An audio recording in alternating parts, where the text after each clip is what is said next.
कहानी का शीर्षक है मुखिया। गांव से आते समय निर्मला जी की आंखें गीली हो गई थीं। पति की मृत्यु के पश्चात सभी ने बहुत प्यार से उनको संभाला था। आज अपने बेटा बहू के पास शहर जा रही थी। घर के बाहर टैक्सी रुकी थी। निर्मला जी टैक्सी के बाहर निकलकर इंतजार कर रही थी कि घर में से कोई उन्हें लेने आए, लेकिन घर में बेटा मोहन, बहू राधा दोनों मौजूद थे, पर कोई भी बाहर नहीं आया। इतने में मोहन ने राधा से पूछा, कौन है राधा? और कौन होगा, तुम्हारी माँ है, कहकर वो दरवाज़ा खुला छोड़कर वापस अपने काम में लग गई। इधर मोहन ने भी ज़्यादा कुछ ध्यान नहीं दिया और क्रिकेट मैच देखने में व्यस्त हो गया, जिसके लिए आज उसने छुट्टी ली थी। कुछ देर बाहर निर्मला जी इंतजार करती रहीं, पर टैक्सी वाले को तो वापस जाना था। उसने निर्मला जी को टोका तो टैक्सी वाले को कहकर उन्होंने अपना सामान घर के दरवाजे तक रखवाया और उसे पैसे देकर घर में आ गईं। निर्मला जी पहले से काफ़ी कमज़ोर हो चुकी थीं। जैसे तैसे कदम बढ़ाती हुई घर में प्रवेश की। निर्मला जी ने मोहन और राधा दोनों की तरफ देखा, लेकिन दोनों ने ही उनकी तरफ देखने की जहमत नहीं उठाई। दोनों की ऐसी बेरुखी देखकर उनका दिल रोने को हुआ। जैसे तैसे अपने कमरे की तरफ जाने लगी कि इतने में राधा बोली, अरे उधर कहाँ जा रही हैं माँ जी? अब वो आपका कमरा नहीं है। आपका सामान यहाँ स्टोर रूम में रख दिया है। वो एक पल के लिए वहीं खड़ी राधा की तरफ देखती रह गई, पर कुछ बोल ना पाई। बस आंखों में आंसू आ गए। राधा ने मोहन को इशारा किया। तब मोहन ने माँ की तरफ देखते हुए बड़ी बेफिक्री से कहा, अब आपको बड़े कमरे की क्या ज़रूरत है माँ? पहले तो चलो पापा थे, पर अब तो वो भी नहीं है। और वैसे भी अब आपकी बहू गर्भवती है, तो बड़े कमरे की ज़रूरत तो हमें पड़ेगी ना। इसलिए आपका सामान स्टोर रूम में शिफ्ट कर दिया है। वैसे भी बड़ा कमरा तो घर के मुखिया का होता है और मैं आपका इकलौता बेटा हूँ। अब पापा तो रहे नहीं, अब इस घर का मुखिया मैं ही हूँ। मुखिया? निर्मला जी के मुंह से सिर्फ इतना सा ही निकला तो मोहन बोला, और नहीं तो क्या? अब मैं घर के खर्चे उठाऊंगा तो मैं ही मुखिया हुआ ना, और अब सबको मेरी बात माननी ही पड़ेगी। निर्मला जी की आंखों में अभी भी आंसू थे। उन्होंने स्टोर रूम के पास बने छोटे कमरे की तरफ देखा तो मोहन बोला, वो क्या है नमा? राधा की डिलीवरी के लिए उसकी बहन आ रही है। उसे परेशानी न हो तो इस कारण वो रूम उसके लिए रखा है, और गेस्ट रूम में तो आपको पता है मेहमान रहते हैं। अब वो कोई मेहमान थोड़ी ना है, वो तो घर की ही है। कल को बच्चा होगा, कोई प्रोग्राम करेंगे, कोई मेहमान आए तो उनके लिए वो रूम तो रखना पड़ेगा ना, इसलिए गेस्ट रूम को हाथ भी नहीं लगाया। मोहन की बात सुनकर जैसे निर्मला जी के पैरों को किसी ने जंजीरों से बांध दिया हो। पैर स्टोर रूम की तरफ बढ़ ही नहीं रहे थे। जैसे तैसे एक कदम आगे बढ़ाया ही था कि मोहन बोला, अरे माँ, अपना सामान भी तो लेती जाओ और दरवाज़ा बंद कर दो। आपको कुछ खाना पीना हो तो रसोई से ले लेना। निर्मला जी जैसे तैसे वापस दरवाजे पर आईं और अपने सामान को घसीटते हुए रूम में ले आईं।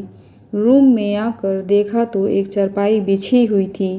उनके शादी के समय की पुरानी गोदरेज रखी हुई थी और वो पुराना टेबल रखा हुआ था, जिसे निर्मला जी ने कई बार बेचने की कोशिश की, पर उनके पति संजय जी ने उसे बेचने नहीं दिया।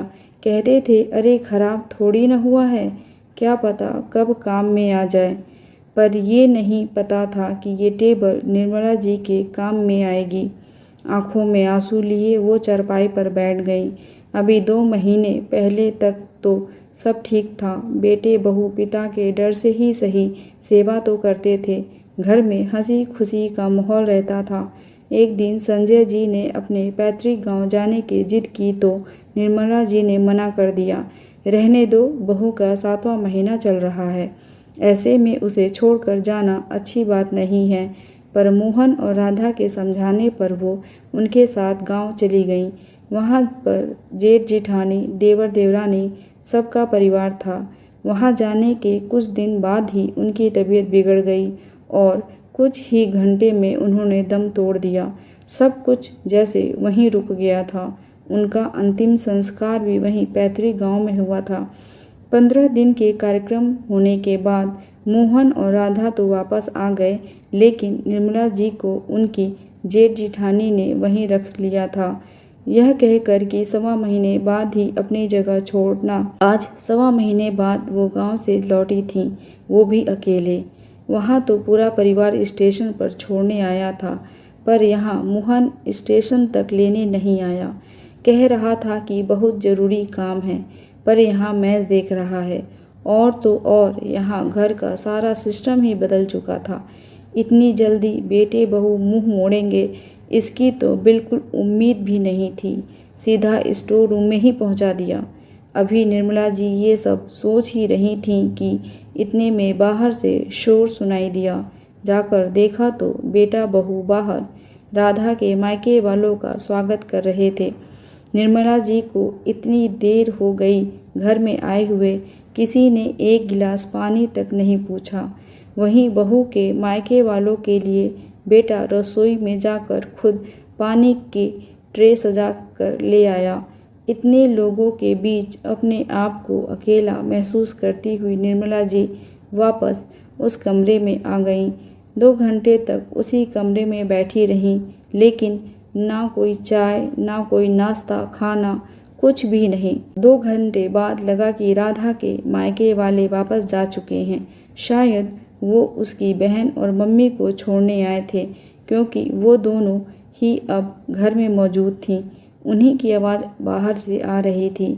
अब निर्मला जी को भूख का एहसास हो रहा था। आखिर वो खुद ही उठी और रसोई घर में गईं। रसोई में खाने के लिए कुछ भी नहीं था। खाना भी बाहर से मंगवाया गया था। वो जूठे बर्तन ये सब बता रहे थे। इतने में राधा रसोई में आई। क्या ढूंढ रही हैं माँ जी? देखिए, खाना तो बचा नहीं, और मुझे याद भी नहीं रहा कि आपके लिए खाना रखना था। आप दूध बिस्किट खा लीजिए या फिर अपने लिए कुछ बना लीजिए। मेरी हिम्मत नहीं है खाना बनाने की, कहकर राधा रसोई के बाहर आ गई। निर्मला जी की भी हिम्मत नहीं थी खाना बनाने की। एक तो 1.25 महीने पहले का गम अभी तक दिल से गया नहीं था। अपने किसी प्रिय की मौत तो वैसे भी हिम्मत तोड़ देती है, फिर ये तो उनके पति थे। ऊपर से ट्रेन का सफ़र थका देने वाला था। हिम्मत होती भी कहाँ से। वो अपने लिए एक गिलास पानी लेकर वापस कमरे में आ गईं।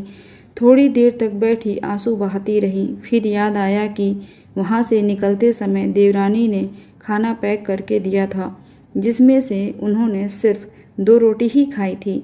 बैग में से खाना निकाला, देखा तो सब्जी खराब हो चुकी थी, पर रोटियां सही सलामत थीं। उन बची रोटियों से अपना पेट भर निर्मला जी चारपाई पर लेट गईं। काफ़ी देर तक वो करवटें बदलती रहीं। आखिर करवटें बदलते बदलते आंखों में आंसू लिए देर रात उन्हें नींद आई।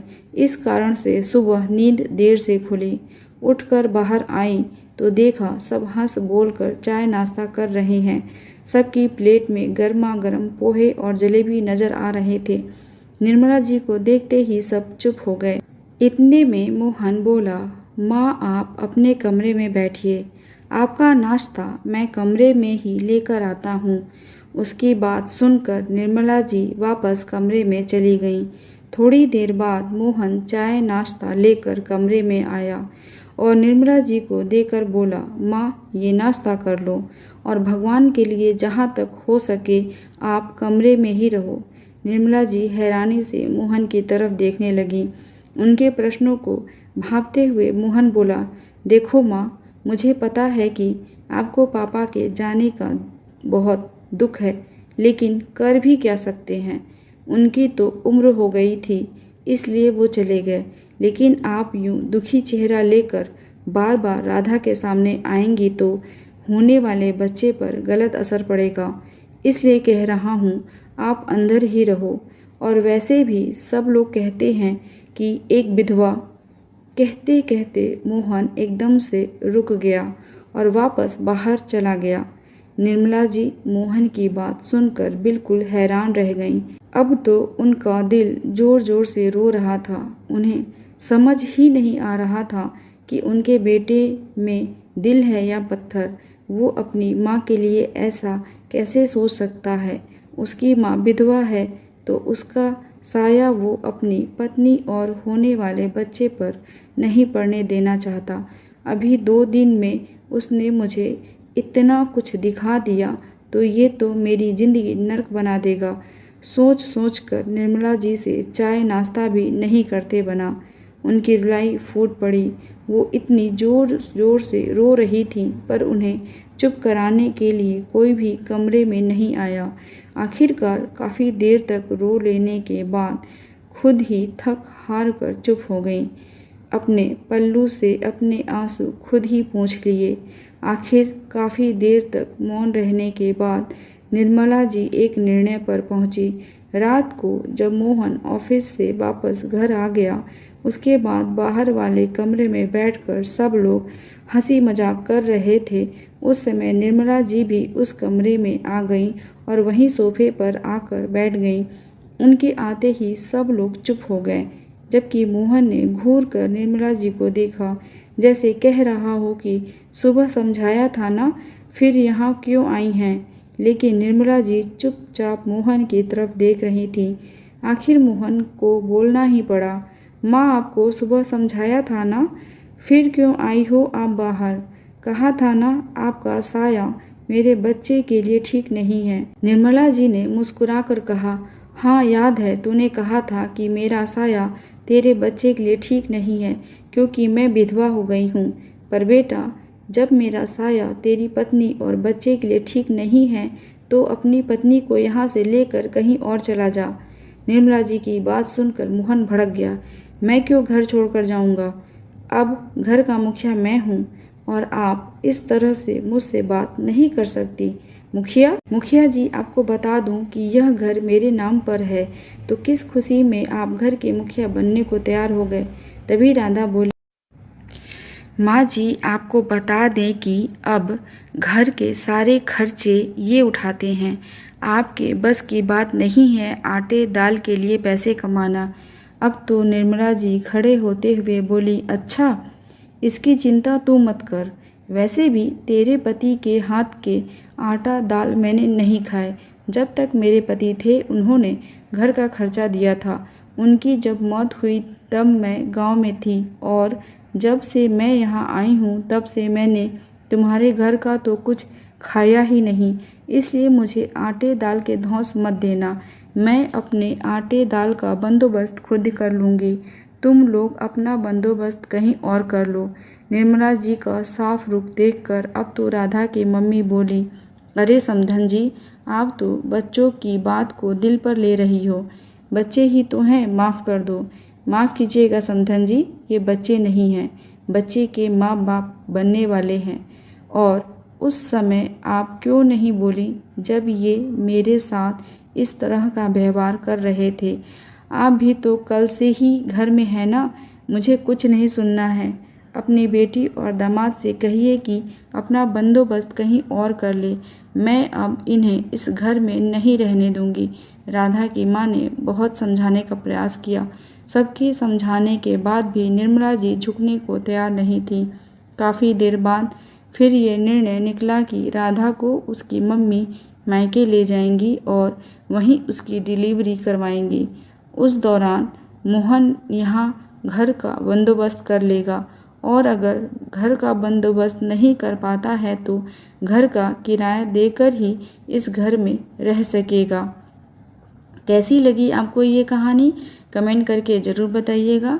मिलते हैं अगली कहानी के साथ।